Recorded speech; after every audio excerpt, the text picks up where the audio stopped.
Outside wide. Also, folks, I just gotta change a quick setting here, so you actually can see me go in and out of the screen. Whoops. It wouldn't be a Wiffle Award show here in Connecticut without me having technical issues. Unbelievable. I apologize for this, folks. It's a long delay. I will turn this off as well. And that should be all good on that end. And we'll go ahead and bring this. Did I get the wrong window? Yeah, it did. We just go ahead and get the correct window.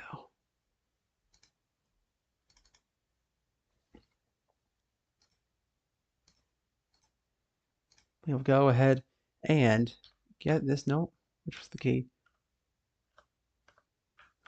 We'll go ahead and get this one right underway. Welcome in, ladies and gentlemen, into the second annual Connecticut Wiffle Awards for the year of 2023.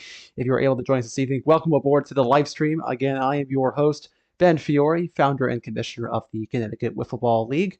Again, thanking everybody for taking the time out to enjoy this special night, at least a special night for us, as we are able to showcase all of the great talent that's been going on the 2023 backyard season across the state of Connecticut throughout all the backyard leagues. If you were here last year, you probably already know what to expect for what you can see through over the next probably about half hour, 40 minutes. But generally, for those who are brand new, this is going to be our award show where we're showcasing some of the top performing teams and players. You'll be seeing awards such as Rookie of the Year, Batter of the Year, Pitcher of the Year, Player of the Year, and a couple other superlatives we throw in just to give our shout outs to the great contributors to the awesome wiffle scene that we have here in the Wiffle State. So without further delay, I was going to give more of a speech, but that would also be like trying to have a conversation about the 2023 Connecticut Wiffle Ball League Elite League season, which, well, if we're being honest about that, didn't really happen much. So I'm gonna leave it off to that and get us right on into gear as we will welcome you on in over to our presentation, as if with a beautiful Google Slides setup showing up right over on here. So before we get into the official awards tonight, I just want to go in to give a quick talk as we do every year. And by every year, Ben, you're also talking about 1 year. So at least last year, we had given this yearly preview as a shout out to all the great wiffling interactions that have gone throughout the state, all the leagues, all the players, everything that's been going on over the past year, and something that we have been tracking here in the Wiffle State. And for those who remember last year, we had a huge long list of participating teams and players. I think last year, if I'm remembering correctly, it was such a large number. I think it was like 190 players from over 40 teams and over 8 leagues. And to see, especially last year when we put this thing together, one of the things we wanted to do with this award show was to give spotlight to backyard leagues, which otherwise, through their own channels, their own means, probably won't get the same exposure to the greater regional and national football audience than perhaps a league that's a bit more regionalized, competitive like our own. So as an organization, we've taken great pride into bringing this award show and to showcasing the backyard game in our state, which without it, organizations like us and even bigger and greater organizations throughout the competitive wiffle community would not exist. In 2023, I am happy to report that the growth has kind of fallen off a little bit, unfortunately. Well, maybe I'm glad to say that. Rather a little sad to say that. But I wouldn't say that with the fall off that we've seen a loss in quality. In fact, over the past year, looking through the long list of teams and players, I feel like that the quality of league has gone up exponentially. As you can see here on screen, that in 2023, that we have accumulated for over 160 active players from over 35 active teams across 5 different leagues spanning Fairfield County as well as Hartford County as well. All these leagues were able to send in their statistics and all their player information from the 2023 seasons, respectively. These leagues, many of them, if you remember last year's presentation, many of them returning for this year. We have some great representation. Maybe I'll throw some shout outs out here to Wiffer Be Wiffed, our source for 2022 Field of the Year, Skyview Stadium. They're joining us again this year for the Wiffle Awards, and also finished up their final season, their 7th and final year in 2023. So congratulations out to them for a fantastic run, especially if you followed them this past year. It was a really awesome run to see them this year.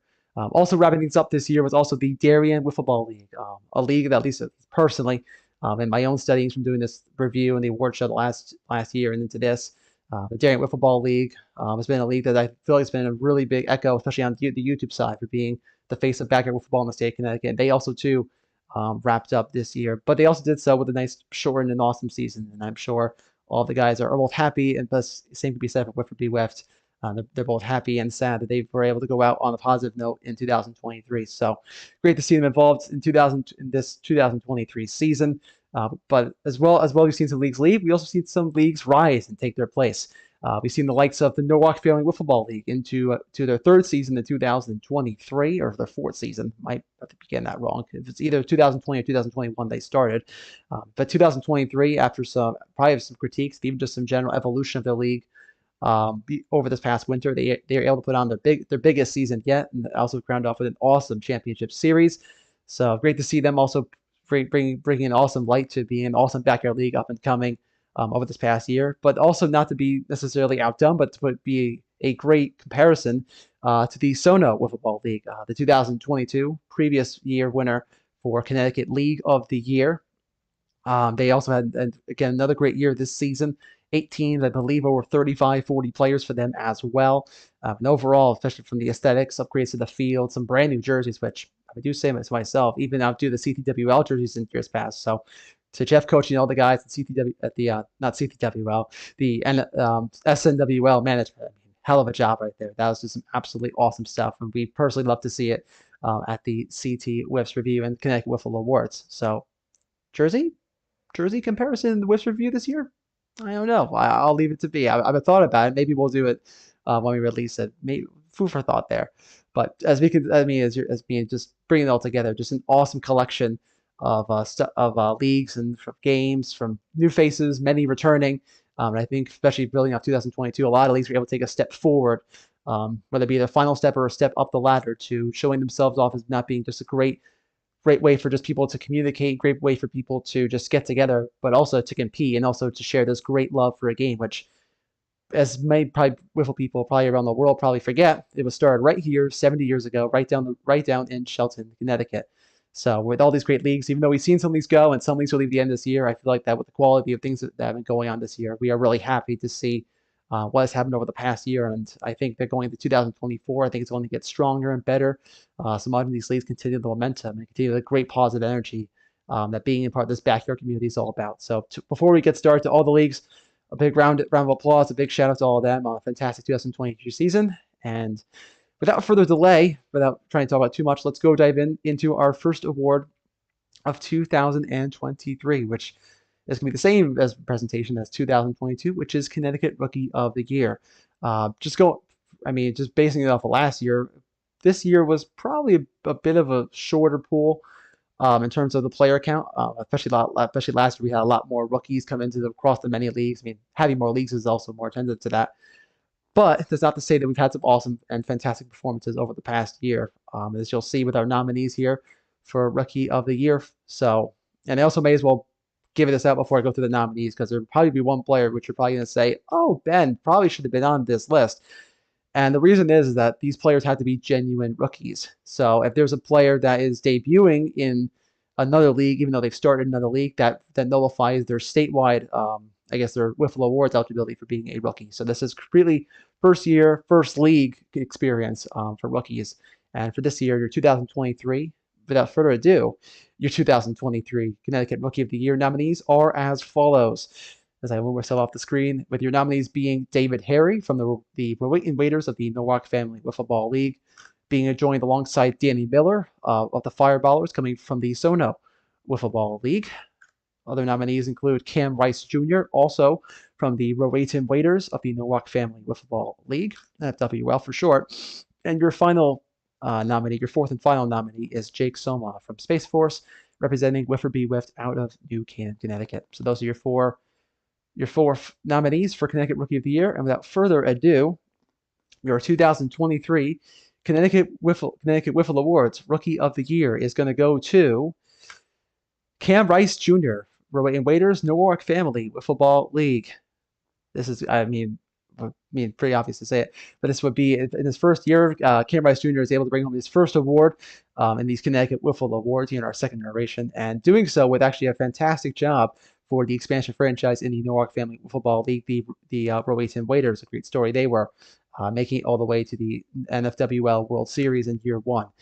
For Cam Jr. himself, he had himself a good season, over 18 regular season games, able to hit north of 375 with 13 home runs, 37 runs batted, and the OPS over 1.25. So great offensive success, and was really the catalyst offensively for this Raiders team throughout the regular season. I mean, he also had connections with his brother from Emmett Rice, from Jacob Fields as well. I mean, a great team, all-rounder.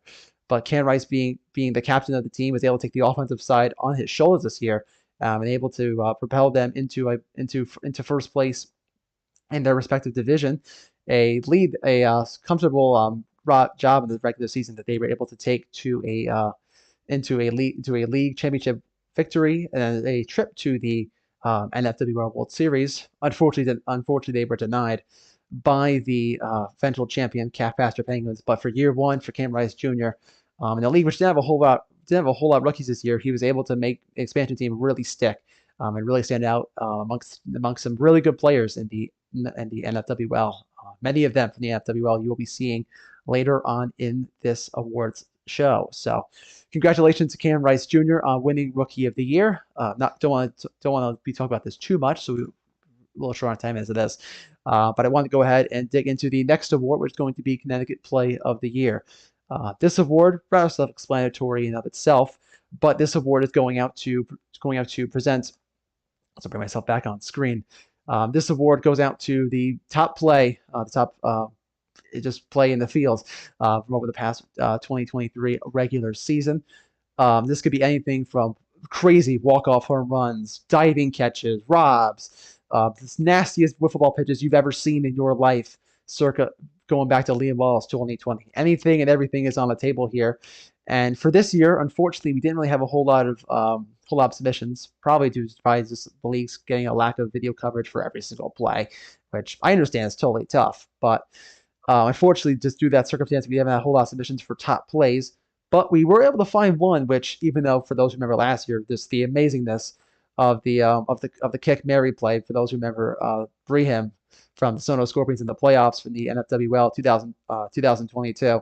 This play doesn't quite do it, but that's not to say that going over the fence and making an awesome play isn't something that shouldn't be celebrated on this awesome award show. So for this year, our Play of the Year goes out to Carmine Giordano of the Downtown Bombers in the Norwalk Family Wiffle Ball League. He was able to rack off this awesome catch, which you can see on the left side of the screen, as I'll show up here.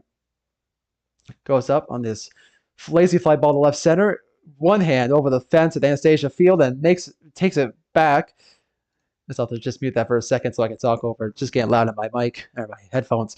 But just making an awesome catch there, going over that awesome American, the American. I forget what team it called. Is that even like a little banner? I guess you could call it the American Stars and Stripes banner over there in the left center field portion of Anastasia Field, and making an awesome catch over that wall to save that solo home run from getting out of the ballpark. So an awesome play there, and I wish there was more competition to give Carmine Giordano more of a run for his money this year. It's not to say that, again, the play wasn't necessarily nothing to scoff at. I mean, tracking a fly ball, tracking myself trying to track a wiffle ball is pretty darn difficult, if I do say so myself. I mean, I've tried to make that play a million times, and one time it went off my hand, it went over the fence. So, got to be honest, not something easy to pull off, and I mean, that's just a testament to Mr. Giordano's athleticism right there and the concentration. So, a big shout out to him, and for him to take the honor of Connecticut Play of the Year for 2023. So, congratulations out to him. I'll have to probably just click on this. Oh, we're not going to play that again, are we? There we go. As we will continue on with the award show for our next award, which is going to be Connecticut Field of the Year. This general award, the Connecticut Field of the Year award. I'll have to just put my seat in here for a second. Sliding around, Jesus. Really tell high-tech budget for this award show. Connecticut Field of the Year is an award we award every year, and it's probably one of the more fun awards that we get to do every single year. Mainly because this is a backyard wiffle award show, at least in its early years as it is. One of the best things about backyard wiffle ball, probably if you ask anyone, young, old, has barely played or has played their whole lifetime. what's probably the number one thing one of the top three things you can remember about any wiffle ball experience you've had in your life? Probably a cool backyard field if you had the opportunity to play on one of them. And actually, one of them you can actually see behind us as the backdrop for the award for this award show this year. That being the 2022 Field of the Year from Wiffle Be Whiffed, being at Skyview Stadium in beautiful New Canaan, Connecticut. An awesome field last year, and also making some additions for 2023. We'll have to see if they get themselves onto the nominations for this year. But I mean, just going back to just when you're playing at a wiffle ball field, being able to play under the lights with, adding your own touches, where you're playing with the green monster in left field, whether you have a slope in right field, which makes it tough for home runs, whether you have just net foul poles, lights, whatever you do to make whatever field you're playing, it be a backyard or a park, wherever that is, just making that feel special and unique, not just to your league, but also just to your general identity of wiffle ball.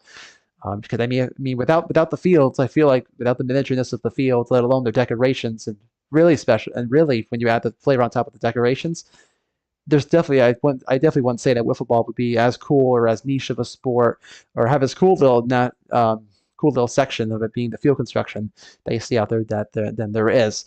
So definitely a best part of this award show is trying to nudge out the Field of the Year award every single year. And this year we do have 3 good nominations, which we'll bring forward right now. So your nominations for 2023 Connecticut Field of the Year are as follows.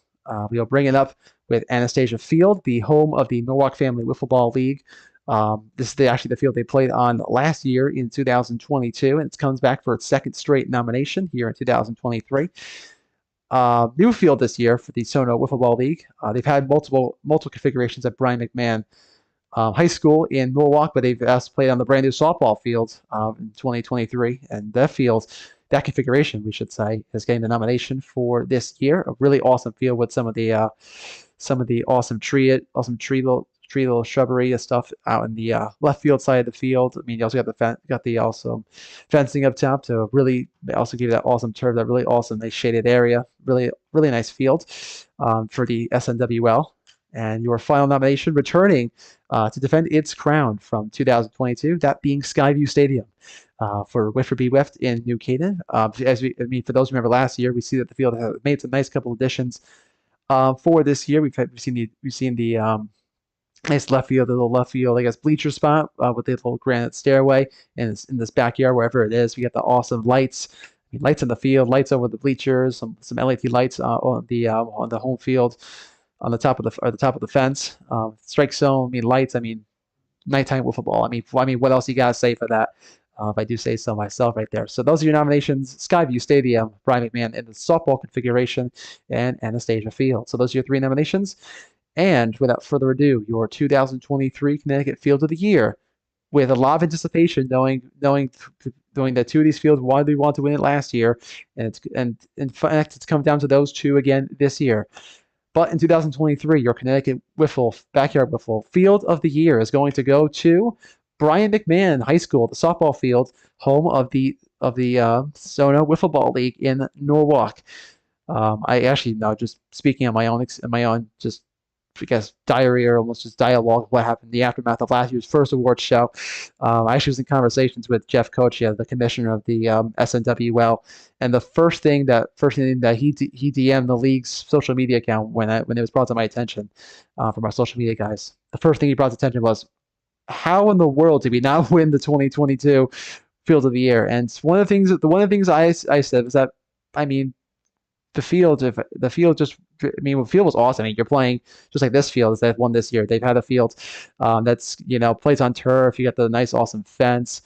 You got the strike zone. You have just a great awesome area. In terms of a playing surface, but just in terms of amenities around the field, it just kind of lacked a little bit.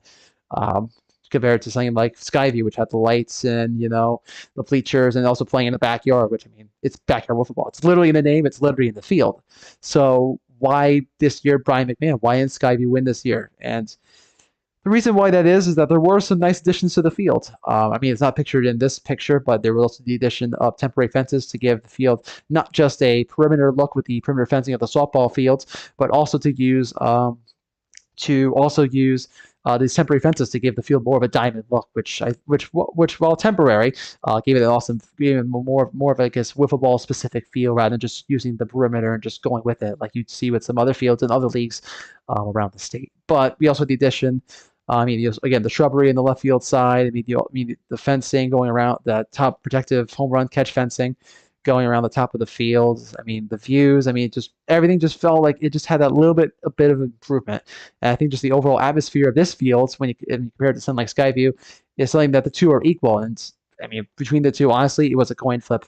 But for me this year, I think given that the fact that SNVO made improvements to their field, and not to say Riverby Whiff didn't, but the fact that they were able to make the improvements to the field and really try to make something that's really awesome to play at, that much just, I mean, it was tough between the two again, but it was just something that just stood out to me, and by a little bit, they were able to itch it out and take it away from Skyview. So congratulations to SNWL for Brian McMahon's softball configuration, the 2023 Connecticut Field of the Year. As we all continue on with our awards show for our next award, which is the Robert Mullaney. Is my camera still on? Oh, yeah, it's awesome, still on. The Robert Mullaney Achievement Award. And unlike many of the awards tonight, which are more geared towards performances on the field, this particular award goes to off the field. With the fact of this being a Wiffle Bowling award show, and much for trying to commemorate and honor the players and the teams that make up the Wiffling backyard backbone in Connecticut. I mean, there's a lot of stuff that goes on behind the scenes between trying to, make schedules happen, trying to, put content on social media, make the team, schedule, drafts. I mean, there's just so much that goes into just everything. And sometimes in some leagues, like for those who are aware with MLW with Kyle Schultz and Kylie Coughlin, it's a 1-2 minute show. At least it used to be not too long ago. And it's just that single persistence of a single person was able to grow an entire league. That same driving perseverance could be said for Robert Mullaney, the founder of Wiffle Ball Inc. all the way back in 1953. He was the one who saw his sons and then his son's neighborhood friends playing baseball out in the yard or other yard games, and tried to come up with the passion to try to make baseball be able to be played in the backyard. And before you know it, you make some carves and some plastic balls, you sign a patent, the kids like it, things progress, and 70 some odd years later, here we are with a full-on game. Some would say even a sport, and I fully believe it as a sport, and a full community of hundreds and thousands of people from coast to coast who appreciate what this awesome game can do for their lives, especially with many of us having a baseball background, or even just to have fun, whether it be casual or competitive. That drive was started by one man, and that drive was something that was able to change not just himself or the people around him, but the general greater community, even beyond anything probably Mr. Mullaney could ever imagine. So in his name and in his honor, we are doing this kind of that same thing for the backyard wiffle scene this year and in previous years as well. Trying to look out for someone in the community that really embodies that drive, that persistence to go above and beyond and really try to make something that's not just good for the now, but something that can be enjoyed just next year, 3 years, 5 years, 10 years, and even just beyond possibly the temporal existence of, frankly, many wiffle ball leagues, to be something that can be shared with friends and family for generations to come. So this is an award that I have a lot of privilege and honor to bestow. Again, it's probably not one that many people care about because it's not the on-field stuff, but it's one that, I mean, I've had a great pleasure and honor to deal this year, 2023. And for this year, the Robert Mullaney Achievement Award is going to go to Maddox Underwood, the commissioner of Riverby Whiffs. Or may as well just give it into it as this way. But Maddox, being the commissioner of Riverby Whiffs and also being the team captain of Space Force, took it upon himself, this being the final year at Riverby Whiffs, to really make the season something special. I mean, we've seen it with the backyard of Skyview Stadium, probably still one of the top 2 nicest fields in Connecticut. Being able to turn his backyard into a yearly beautiful spectacle for wiffle ball to be played, and that's something not saying cliche. That's being genuinely honest. Generally, I feel like if I were in New Canaan and I were somehow acquaintances or friends with Maddox, one of the first things I would do would probably running on that field 24/7. I mean, that's just an awesome place to play.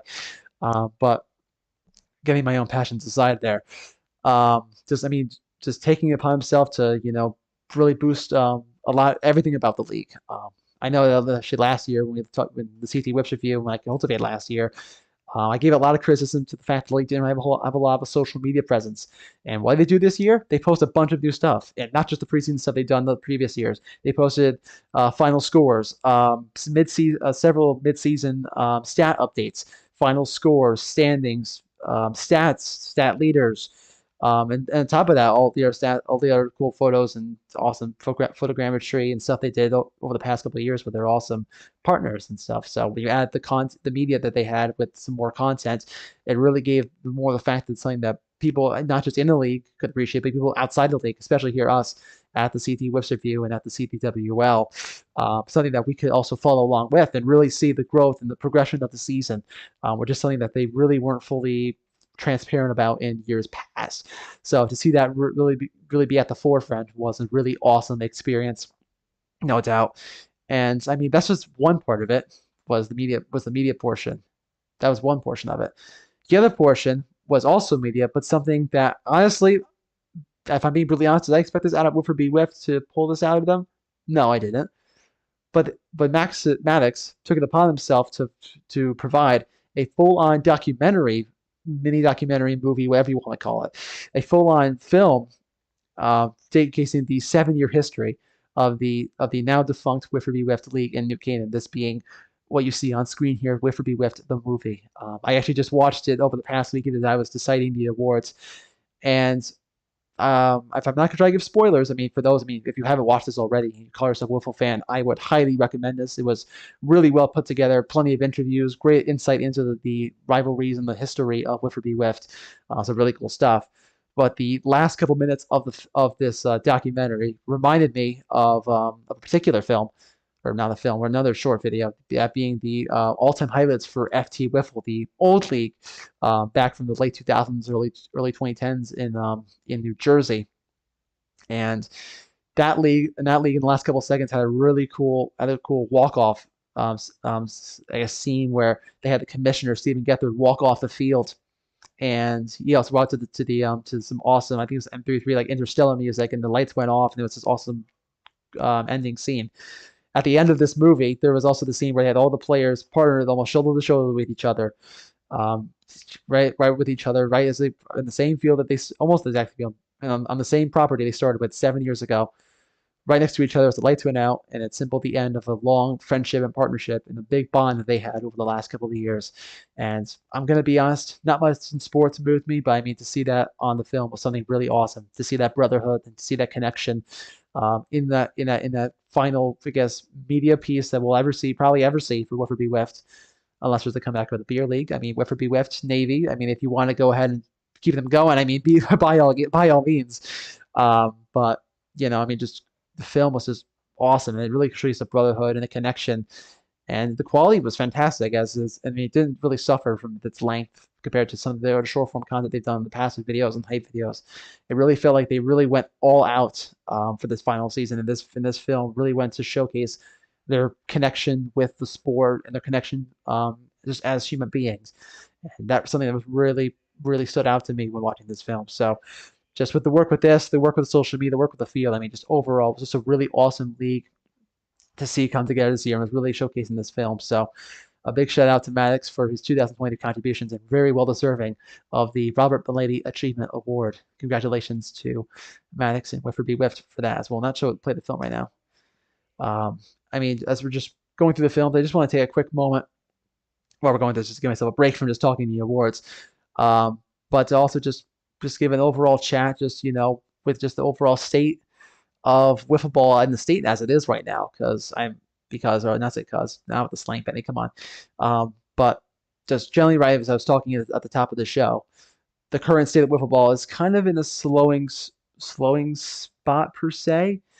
I guess because more of the backyard leagues and stuff, as I was talking about before, with the leagues being Wiffle Wiff and Darien Wiffle Ball League dying, or not dying, or coming to a close, I should say, at the end of this year. And you know, it's sad to see those leagues go. Especially I was talking about Wiffle Wiff. It's sad to see leagues that, you know, put their heart and put their passion into it.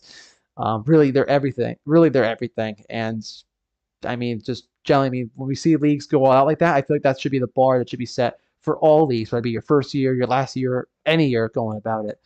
I know Darien specifically had some issues the past year, but they came back with a shorter, sweeter season this year to really tie the loose ends and bring a great season together, and to add in a positive note. And just I think when we look at leagues like Wiffle Wiffs and Darien Football League, we see leagues that were a lot about community as much as they were competition, but more so to their communities were really important to bringing people together. And I mean that's what it's all about. And while it's also about community, I also feel like the league's really got to focus on bringing branding together. I mean, you have these great communities, you have these great people who love the sport, and I mean, I think I'm really blowing out proportion. I think people genuinely are attached to this stuff, to some extent, whether it be big or little, whether it be for their friends or for the game more so itself. But I feel like as just wiffling community, something we could all take from the leagues going out, is just to really leave it all out there, because you never know when your league might end. Like with Whiffer Whiffed, using as an example, those leagues, it means internships happen with people in high school and college, jobs, people get busy, life changes. You never know when those leagues or your leagues and your stuff's gonna end. So I mean, some leagues, have improved over the past couple of years with media and content, but I just always push and urge everyone to bring their best to the table, to follow great example leagues like this. Because if we had leagues, every single one of them be up to this level, I mean, as great as awesome as a sport as it is right now, just imagine what it could possibly be, and what a great example to the whiffling community, not just in Connecticut, but in New England, in the country, around the country, and around the world this could be. So, I mean, personally, I challenge the leagues to really live up to leagues like Whiffer Whiffed or Darien Wiffle League in terms of their reach with Darien, which almost had like 100 players last year, with the content creation of both leagues. I mean, just really try to push yourself and push yourself out there, because even while it's not just growing a community, but it's also leaving something behind and to inspire next generation of whifflers. When you have leagues at work, these things inspire people. They inspire people to get involved. So I just encourage people to just really take it and really embrace that opportunity while they still have it. And because you never know when it's going to be good. It's all good. You never know how much you miss until it's gone. So a shout out to those leagues, and I just a big shout out to everybody. I mean, a great year to everyone in 2023. And let's all push for something even cooler, bigger, greater as the years go on. But enough rambling out of the side. Let's continue the awards out here. We'll continue with the Connecticut Team of the Year, getting to the more bigger awards. I believe this one's Team of the Year, and then we get into the big three after this, that being batter, pitcher, and player of the year. So this is going to be the big awards everyone's been waiting to see here. So we'll go ahead and kick this off into Connecticut Team of the Year. Your nominees for the best performing regular and postseason teams combined performances. These teams are being judged on. Your 4 finalist nominees for this award are as follows. First nominee is the Calf Pasture Penguins of the Norwalk Family Wiffle Ball League, going on with a fantastic season of 28 wins and 2 losses, them being the NFWL regular season and postseason champions. A fantastic season for Captain Brian Weiss and his entire team, winning their second championship in 3 years, them being a great representation for the NFWL as a nomination. Returning last year as the 2022 Team of the Year, we also have nomination for the Peruvian Puff Peppers from the Sona Football League in Norwalk. The Puff Peppers tried to defend their SNWL title. Were able to at least get back to the SNWL World Series by winning the Valley League Championship in both the regular season and the postseason, but unfortunately fell short in the SNWL World Series to the Cheesers in a very solid series. Unfortunately, leaving themselves out to a very solid but slightly sour taste of 28 wins and 11 losses. Their nomination from the SNWL. Nomination also going to the team that they ultimately lost to in that championship series, the Cheesers, an brand new expansion team to the Sona Wiffle Ball League. They are able to bring home the championship in their first season with a overall record of 30 wins and 8 losses, capping off, combining their SNWL World Series championship ring with also winning the Metro League pennant in both the regular season and postseason, very similar to the Valley League champion, the Puff Peppers, which we just showcased as the other SNWL nominee. Those are your 3. Was there one more? Oh, geez, I'm sorry. Hold on, excuse me 1 second. I actually had to pull this up real quick. Excuse me. There was one that must have not gotten written on here. I apologize. There was one more. It wasn't showcased on here. But the other nomination for this year also goes out to the Rowayton Waiters of the Norwalk Family Football League. Them being, as you saw with the SNWL pair, the 1-2, first and second in their league. The Rowayne Waiters were the second place team in the Newark Family Football League, able to win the regular season and postseason championships in their respective league. Unfortunately, only to be outdone by the Calf Pasture Penguins in the SNWL World Series, but still a very good team and inside the top 4 as nominations for Connecticut Team of the Year. So Rowayne Waiters, Cheesers, Peruvian Puff Peppers, and Calf Pasture Penguins are your 4 nominations for Connecticut Team of the Year in 2023. And without further ado, your 2023 Connecticut Wiffle Awards Team of the Year is going to go to the Calf Pasture Penguins from the Norwalk Family Football League. Touching on them from before, but I mean with a fantastic contributing career. Oh, geez, Ben, speak it out there.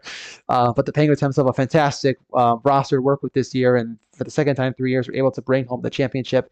You got the fantastic two-way play of both Captain Brian Weiss as well as Dylan Izzy.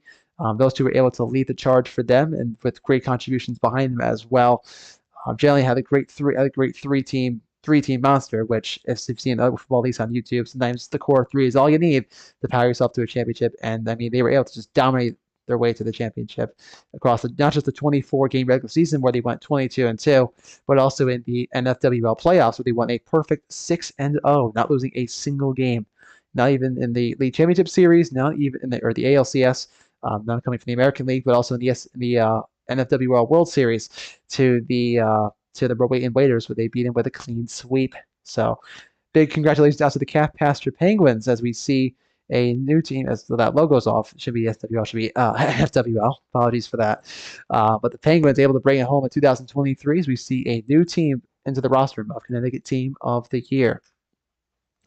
Moving forward on with the final 3 awards, and as many will consider, these are the big 3 awards to consider for every single award year. So these awards, I mean, if the Team of the Year wasn't important, this is where, I mean, a lot of people were probably really much anticipating the presentation to commence this year. So for this year, we have first award, the big 3 is going to be Connecticut Hitter of the Year. This is to highlight the best offensive performing player from the past regular season across all the backyard leagues across the state. 4 nominees again for this award, and your nominees for Hitter of the Year are as follows. From the Sono Wiffle Ball League and the Cheesers of the Sono Wiffle Ball League, Steve Arduino, who returns with his 2nd consecutive nomination. Also was nominated last year when he was a part of the Asgardians, but also part of the now Team of the Year and SNWL champion Cheesers for 2023. Had himself a fantastic year. Making it, we also have the nomination for Matt Benevento. Pardon if I somehow butchered that. I think I got that. Benevento, yes, Matt Benevento from Air Force and Whifferby Whiff in New Canaan. Benevento marking the first time that we've had Whifferby Whiff have a nomination for any of the top 3 awards. He had an absolutely fantastic year mashing the ball in the shorter Whifferby Whiff season, but a year that was amongst some of the very best in the state, not to be mistaken there. So a fantastic nomination there. We also have Dylan Izzy from the Calf Pasture Penguins, the other half of the 1-2 duo with Brian Weiss with the Calf Pasture Penguins in the NFWL, earning himself a nomination here. And we also have his teammates, Brian Weiss, also being nominated as well.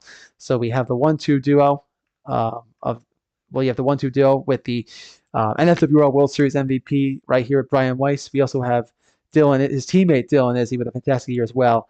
Matt Benevento and Stephen Arduino are your nominations for Connecticut Wiffle Team of the Year, Hitter of the Year. And for this year, with a very tough fight between all the nominees, unfortunately, only one could get the honor for this very year.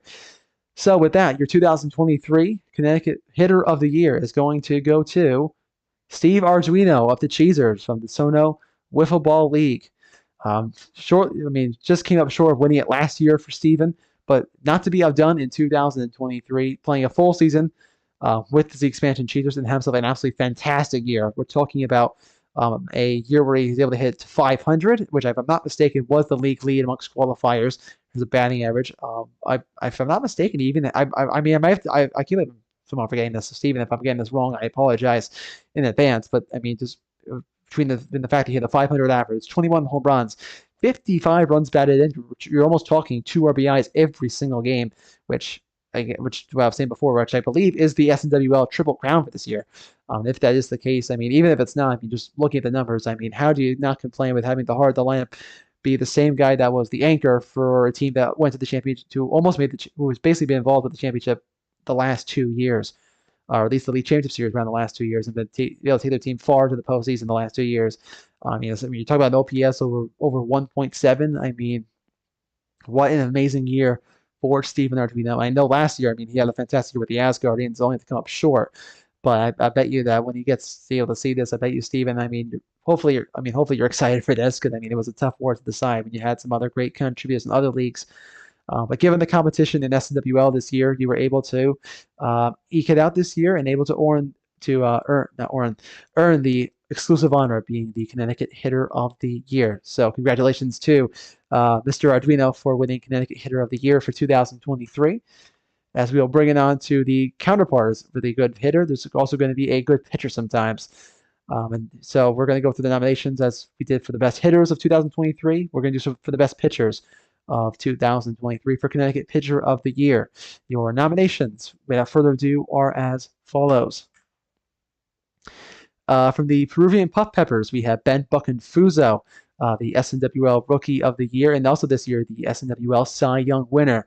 Has a fantastic year with a fantastic array of teammates also to back him with that team that was able to march its way back to the SNWL World Series for the second consecutive year, and Ben was able to be the ace on that staff, was able to go almost all the way to the title, but at least all the way to the Ultimate Series in the SNWL. Ben being our first nomination. Joining him as a nomination is also Henry Imbrogno, also making a second consecutive nomination in this category for Pitcher of the Year. Switch team this year, not just it should have been changed logo from the Western Warriors. He was on the Warriors last year, but this year he is with the 714 Whifflers, which much like those Warriors he was with in 2021 and 2022, the 2023 714 Whifflers were able to come home with the Darien Wiffle Ball League championship in the abbreviated season, and Henry himself a fantastic pitching campaign to lead the team to a title run where they end up sweeping Shacktown in the World Series. And Henry played just a big job, not just across the regular season, but in the postseason as well. So he makes up the second nomination. Joining himself is Matthew Balkin for Coast Guard within Whiff or Be Whiffed. Being the great ace for Coast Guard, was able to take them which was another great ace on the staff, was able to take his team to a championship this year, to the Whiff or Be Whiffed World Series, or WOB as many of the locals will call it, or WABA as many of the locals will call it. Was able to anchor the team all the way to a tight 3-game series for the championship. Was able to pull it out to the final WABA championship. Matthew Balkin being a big piece of that in both the regular season and the postseason. And the regular season, even though while abbreviated, had some stats which were very impressive in the league, which was very offensive most of the time. So Matthew Balkin, your third nomination. And your final nomination for Pitcher of the Year is Emmett Rice, a rookie. If I'm not mistaken, I believe Emmett is a rookie this year for the Rovate Invaders out of the NFWL, an expansion team, and brother of Rookie of the Year nominee Cam Rice Jr.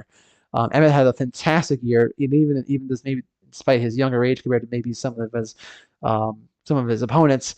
That's not to say he had a fantastic regular season where he was, I believe, the league leader in ERA. Also had some great jobs, also to get some strikeouts as well, and able to really keep hitters off balance, and not able to really square out the ball much of anything throughout the course of the season. So those are your nominations for Pitcher of the Year: Emmett Rice, Matthew Balkin, Henry Imbrogno, Ben Buckenfuso. Those are your 4 for Pitcher of the Year. And actually, with another great tie this year, with another great tough vote this year, it's going to come down to only one person. And that person for 2023 Connecticut Pitcher of the Year is going to be Ben Buckenfuso from the Southern Wiffle Ball League's Peruvian Puff Peppers. I was talking about with this nomination and taking a seat back to the championship, but even without winning a championship this year, and the 2022 Connecticut Rookie of the Year was able to have a phenomenal year, a career year in year 2 with the Peruvian Puff Peppers, pitching in 20 games, winning 17 of his 20 starts. All those 20 appearances being starts, pitching to a sub 1.5 ERA with 73 strikeouts and a batting average against right around 200, which was around the top 5 for batting averages against amongst qualifiers in the SNWL, a league which actually saw a number of batters, increase their batting averages, and a number of pitchers see their hit rates go up over the past year. One of them, which you're probably thinking about, is Artie Kocha, who won this award last year in 2022. He actually wasn't nominated for a handful of very nitpicky reasons, tight reasons. I mean, definitely probably worth a conversation, but not quite to be a nomination this year. And one of the reasons was the fact that he just got hit around a little more. And when you compare to someone like Ben Buckenfuso, who's able to narrow down the hits, able to keep a strikeout rate consistent in the high rankings amongst the best pitchers, the best aces in the SNWL. I mean, just his overall play was fantastic from the flat hill. And when you have a good pitcher, it's able to a lot of times emanate success from the entire team.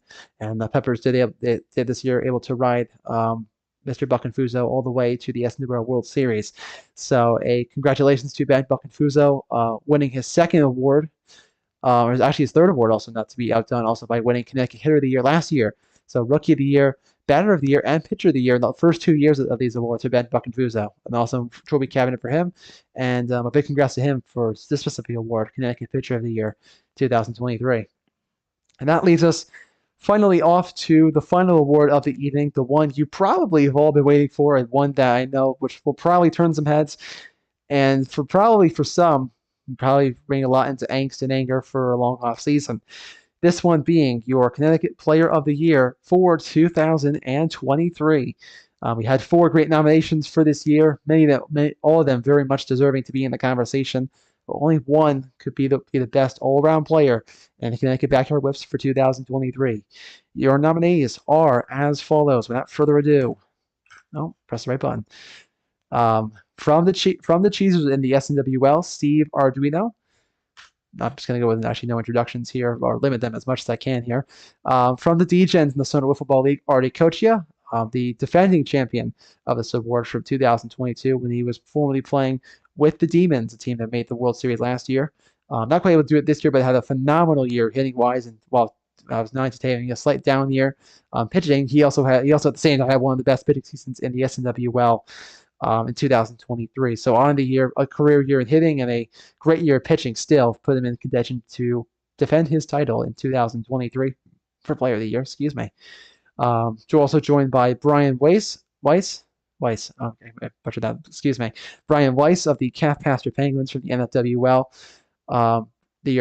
This year, your 2023 Connecticut Hitter of the Year, now also trying to go ahead and win Player of the Year for 2023. Let's see if he's able to bring it on home. And also joining him as the final nomination is his teammate Dylan Izzy, also from the Camp Pastor Penguins in the NFWL. So those are your nominations for 2023. Dylan Izzy, Brian Weiss, Artie Kocha, your defending champion, and Steve Arduino. 2 from the SNWL, 2 from the NFWL.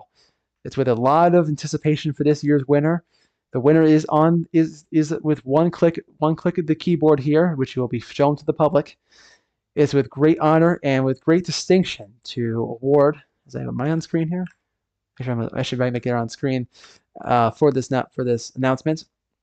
It's with great honor and great distinction and with great anticipation that for this year in 2023, the 2023 Connecticut Wiffle Awards Connecticut Player of the Year is going to go to, from the Calf Pasture Penguins of the Norwalk Family Wiffle Ball League, Brian Weiss.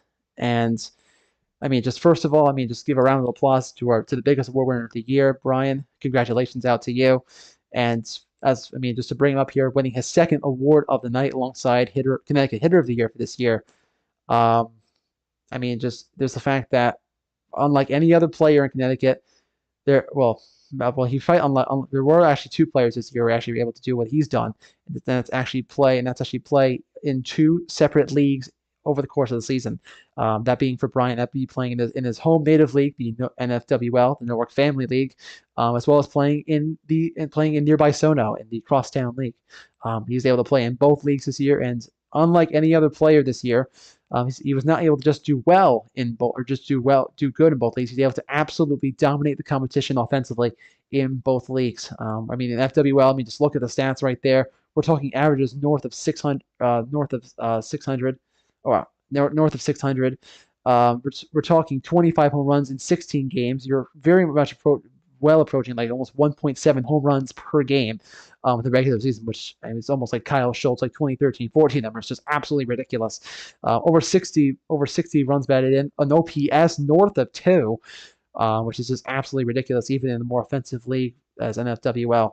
A good year to have an FWL, but if that wasn't good enough, in 20 games as a rookie in SNWL, he also had a fantastic year there as well, hitting north of 400, 17 home runs, an OPS north of 1.6. I mean, if you were to add the stats up between both, he would easily, unquestionably, be your state Triple Crown winner in all the major categories. I mean, frankly, without a more professional way to put it, the young man just absolutely balled out from the offensive side of the plate. And while maybe defensively or pitching wise he wasn't quite as impressive as other players have been in the past, the thing that stood out to me and to the Wiffs Review compared to the other finalist candidates was just the fact that, again, he just went ahead and dominated 2 leagues and actually went ahead and won SNWL Rookie of the Year, and probably will be winning NFWL MVP again when those awards are announced sometime this fall. So I mean, it was with great controversy, with great competition this year for Player of the Year. Another great year in terms of trying to decide number 1 player is. But at the end of the day, that award goes to Mr. Brian Weiss. So to Brian Weiss and to the FWL, congratulations to him on being named this year's Connecticut Player of the Year. Oh, this one I have an off slide there. Must have been not taken up in the last one. But with that, that's going to, as we start to wrap this, that's going to be the end of our awards portion of the CT Wiffle Awards for 2023. As many of you know, who have been around from last year, as this show is more so the big show for the big awards, there's still plenty more we have to go through in terms of our year in review for the 2023 review, and that being the more fully written CT Wiffs review. As you can see up on the screen for the live stream, we will be doing a full release of the full written review coming out next Tuesday, September 12th at 8 Eastern Time, 7 Central, 5 Pacific if you're watching this outside Eastern Time Zone. But unlike last year, we had a bit more of a delay last year. This year, we're going to have the full release of absolutely everything. We're talking the select teams. We're talking the full written top 25 players and the top 15 teams. We are talking a full-on jersey comparison, brand new to this year. We're talking league comparisons, field comparisons, more top play comparisons, provided we get some. It's going to be an overall just dialogue of everything, just a full-on monologue of everything that's going on Wiffle-wise over the past couple of months. And I mean, as much as people have been experienced, love to read it and then see where they find on the full roster of the Wiffling landscape and over the past year. I think 2023 is going to make a very interesting year. Yet again for the CT Wiffs review. So that will be fully releasing on Tuesday, September the 12th. Again, 8 p.m. Eastern. That will be released on the Connecticut Wiffle League official website, that being thectwl.com. That's thectwl.com. So be on the lookout for that next Tuesday night. And before we hop off the air, I just wanted to actually just give a quick one last, almost like a very Tim Cook-esque Johnny Ives sense, a little bit of one more thing before we wrap up this year's Connecticut Wiffling Awards for 2023. That one thing I also want to cover was, as we just look into just the end of this year, we look to the future of the game for 2024. One of the things that we look to do as a CTWL is to bring ourselves back into the wiffle landscape. And yes, we have enjoyed being a part of the wiffling landscape with the Wiffs Review and the Wiffle Awards. We've now done it now for the last 2 years here. But we want to get back to being the brand, the big moniker that brings all of us together, all the leagues, all of the just passionate people throughout the state to wiffle ball into one competition where we all can compete. This past February, we tried to do that, or the past couple of years, we tried to do that with the CTWL Elite League. Unfortunately, though, in February, for those who are not aware, that Elite League was discontinued indefinitely. And unfortunately, we haven't had a playing season since 2021. That being said, we are looking to add a brand new competition for next year, completely brand new. Brand new style, brand new rule set, and unlike the past leagues, which have been more competitive and fast pitch style, this one will be more into the backyard style of a medium pitch, potentially with base running, yellow bat, but might be with some skinnier bats and speed limits. And also, for many of those who maybe thought or who may have fit your schedules, the ability to play in as many events or games as you'd like throughout the course of the season. So we wanted to say that we are currently in development for recruiting and getting together for a brand new, more casual competition for 2024. So if any of you out there want to possibly get involved with more Wiffs, or for those who are unfortunately losing your league to the end of this year, to still be playing some type of organized or competitive Wiffs in 2024, do make sure to reach out to us through our many means. You can do so. You can again follow us across all the Connecticut Football League, across its entire social media platform. We are of course on Facebook, Twitter, Instagram, TikTok, here on our YouTube channel as well. But for all the other social media, you can find us at CTWO Wiffle. And also on our social media pages, we also have the link to our link tree. And on there, we actually have a Google form called The Future of the Connecticut Football League.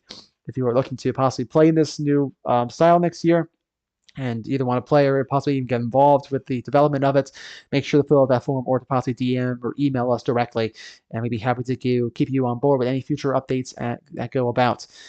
So I want to get out of the way first, that we are working hard to get back out in the field and to give a product which is really going to set not just the state on fire, but the whole whiffling community regionally and nationally ablaze with some great stuff from the great state we call the Wiffle State, that being right here in the state of Connecticut. But just want to cover that before we left out on the show. But without further ado, that is going to conclude our award show for 2023. It's been a great honor to host this show. Unfortunately, not with my co-host with me for this year. Say, well, let me try to bring this. Oh shoot, hang on, pardon me 1 second. No. That's not bringing it back onto the screen here. But it's been a great honor to run this show for the second year. Unfortunately, without my co-host Connor being unable to join us for this year. But I'm sure that, of course, that he'll be happy to see that everyone's excited for the awards and the Wiffs review next week, and to celebrate a great year in Wiffs that really was an awesome year here in 2023. So congratulations to all our award winners tonight, and to all the nominees, and to everyone who made this 2023 year possible for everyone across the landscape. But that's going to do it for us. For your host, Ben Fiore, it's a pleasure from right here on our live stream. Take care. Have an awesome offseason, and we hope to see you all back in the spring of 2024. Thanks for watching, everybody. Have a great rest of your Sunday, Labor Day weekend evening. Bye-bye now.